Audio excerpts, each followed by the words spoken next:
Agindo Deus, quem impedirá? Uma palavra de fé, esperança, amor e prosperidade para a sua vida. Olá, meus queridos, paz, saúde e prosperidade para você. Eu sou o pastor Edson Nogueira e daqui a pouquinho vamos dar continuidade ao nosso assunto sobre a questão da rejeição. E hoje quero falar um pouco algo muito importante sobre a questão do louvor dos homens. Você gosta de um elogio? Preste atenção no que eu vou te ensinar e vai te ajudar muito, com certeza. No final eu oro por todos vocês. E hoje estamos começando, hoje é dia 1º de fevereiro, nós temos aí para frente então 29 dias. Esse ano é ano bissexto, então fevereiro tem 29 dias. Para mim especificamente, mês de fevereiro é um mês sensacional, porque o mês de fevereiro foi o mês em que eu nasci, então eu faço aniversário neste mês, então isso é bom demais.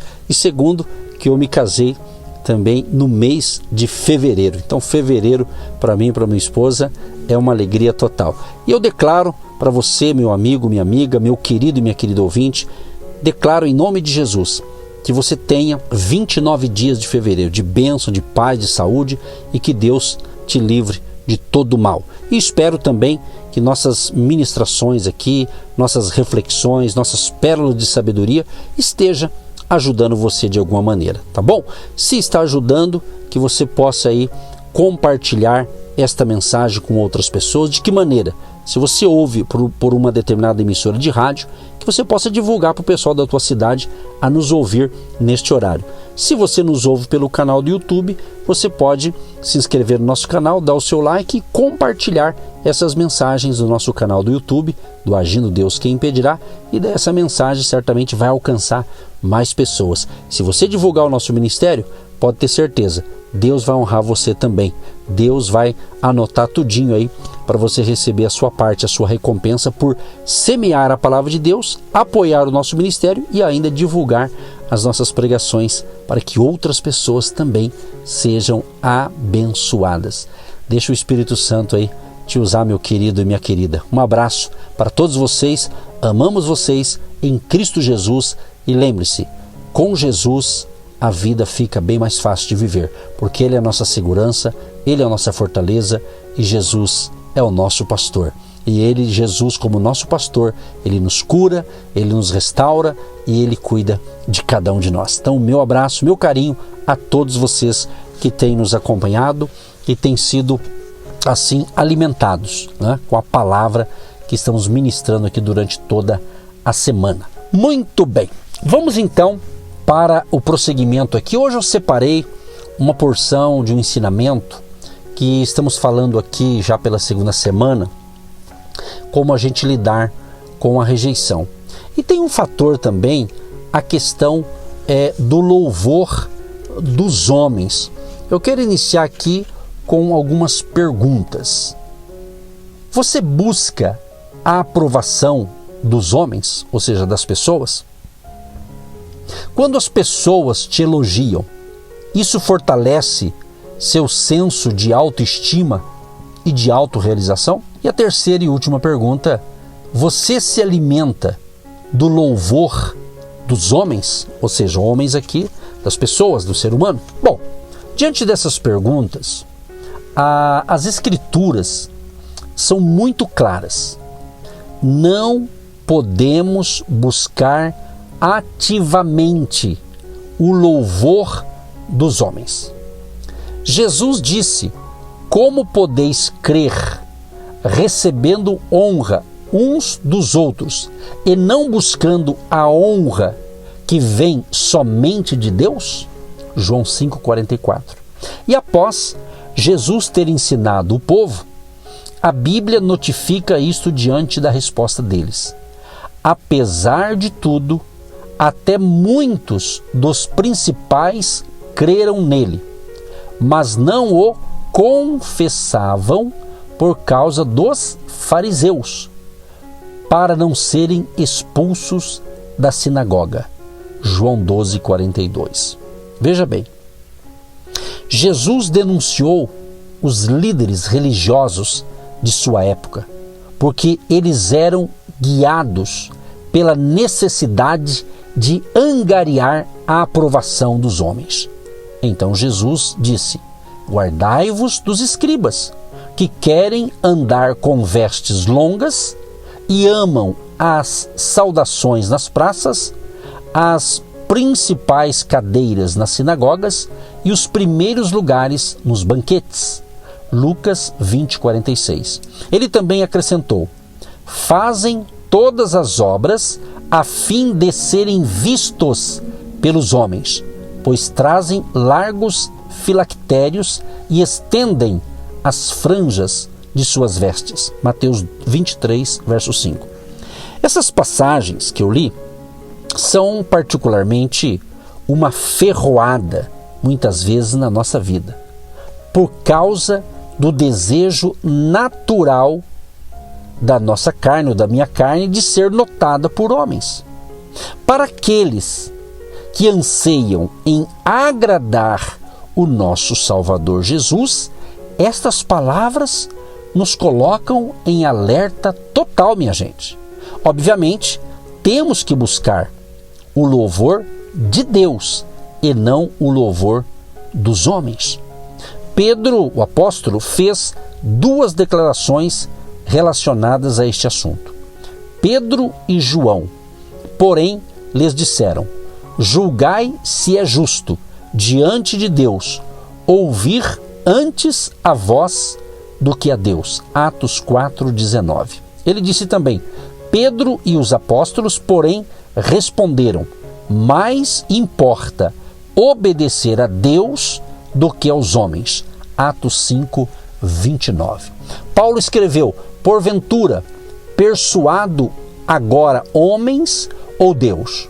Ou procuro agradar a homens? Se estivesse ainda agradando aos homens, não seria servo de Cristo. Gálatas 1, verso 10.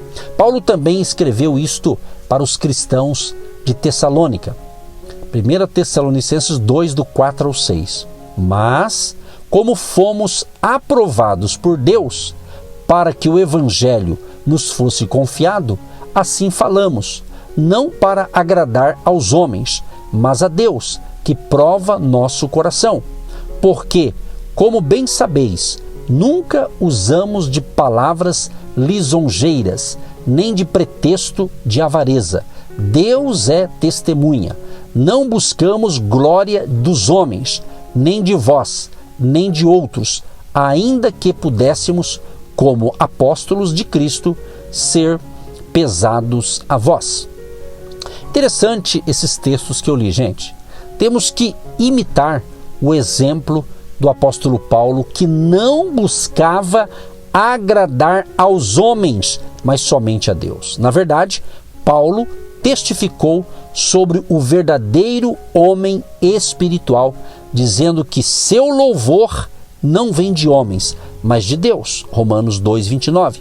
O único louvor que ansiamos ouvir é do nosso Senhor no último dia. Seu Senhor disse-lhe: bem está, servo bom e fiel, sobre o pouco foste fiel, sobre o muito te colocarei. Entra no gozo do teu Senhor. Mateus 25:23. Buscar o prazer de Deus é, em si mesmo, uma busca totalmente consumidora, sem o peso adicional de buscar agradar pessoas. Tenho vivido recentemente numa consciência muito aguçada sobre a realidade do fogo que tocará nossas vidas no dia do juízo. 1 Coríntios 3, do 12 ao 15 diz: se alguém sobre este fundamento formar um edifício de ouro, prata, pedras preciosas, madeira, feno, palha, a obra de cada um se manifestará. Na verdade, o dia a declarará, porque pelo fogo será descoberta, e o fogo provará qual seja a obra de cada um. Se a obra de alguém que edificou sobre ele permanecer, esse receberá galardão. Se a obra de alguém se queimar, este sofrerá dano, mas será salvo, todavia, como pelo fogo. Essa passagem é tão interessante que se refere ao fogo que tocará a vida de todos os cristãos no dia do juízo, provando a natureza de nosso trabalho no reino. Esta passagem me diz que os trabalhos pesados de muitos santos irão desaparecer no teste de fogo, porque serão revelados como madeira, feno e palha. A questão é que tipos de trabalho no reino constituem madeira, feno e palha? A resposta para esta pergunta, minha gente, é muito complexa. Mas uma das respostas são obras que foram realizadas com a motivação de agradar os homens e de ganhar a sua atenção e louvor. Quando o súbito desejo pelo louvor dos homens descolorir nossas motivações, a obra inteira será queimada. Entretanto, este assunto é de vasta relevância para nós que queremos conquistar galardões eternos que irão sobreviver ao teste das chamas do juízo. De maneira muito prática, gente, vamos ver aqui duas razões do porquê não devemos buscar o louvor dos homens. Preste atenção. Há duas razões aqui muito sólidas do porquê não devemos ser tocados pelos louvores dos homens. Primeira razão: as pessoas não são confiáveis. Anota aí. As pessoas não são confiáveis. Aqui estão as pessoas gritando Hosana para Cristo em sua entrada triunfal em Jerusalém. E uma semana depois estão gritando crucifica-o. Jesus sabia que não podia se dar aos louvores dos homens, porque dentro de poucos dias seus louvores se transformariam em acusações. Se você, meu amado e minha amada, buscar louvor dos homens, ou seja, das pessoas, eles te louvarão hoje e amanhã já não louvarão mais. O compositor de hinos estava correto. Ele diz assim: o braço de carne te decepcionará. Outra coisa, nem os cristãos são confiáveis. Vou falar de novo. Nem os cristãos são confiáveis. Aprendi algo sobre mim. Se você se aproximar o suficiente de mim por um tempo suficiente, eu provavelmente te desapontarei. Porque mesmo que eu seja redimido, continuo sendo humano. Esse tipo de desapontamento por outros cristãos é algo que muitos não estão preparados quando vêm para Cristo. Eles são idealistas sobre o que significa ser parte da família de Deus. Mas, como em toda família há fracassos nesta vida entre os membros da família de Deus, então esteja, meu amado e minha amada, preparado. Meu Deus e meu Pai, em o nome do Senhor Jesus, eu quero te agradecer por esse momento da palavra, por esse momento, Senhor, em que estamos passando aqui um conteúdo que eu acredito, Senhor, que está sendo bênção para mim e está sendo bênção para quem está ouvindo. Senhor, abençoa cada um dos teus filhos e filhas. Deus Todo-Poderoso, proteja essa família e que todos tenham um dia abençoado. E nós já declaramos e profetizamos pela fé. Esses 29 dias do mês de fevereiro vai ser de bênção, vai ser de alegria, vai ser de vitória. E tudo que tivermos que enfrentar, cremos, Pai, que sua graça e o seu favor será sobre nós, em nome de Jesus. Amém. Você que se identifica com o nosso ministério Agindo Deus, quem impedirá? E tem interesse em investir uma oferta missionária em nossa programação? Torne-se um agente de Deus e faça parte dessas pessoas de fé que semeiam com fé e vão colher o que semeiam. Anote: Banco do Brasil, agência 1243-2, conta corrente 68630-1. Que Deus prospere a sua vida. Agindo Deus, quem impedirá? De segunda a sexta, uma palavra para abençoar sua vida.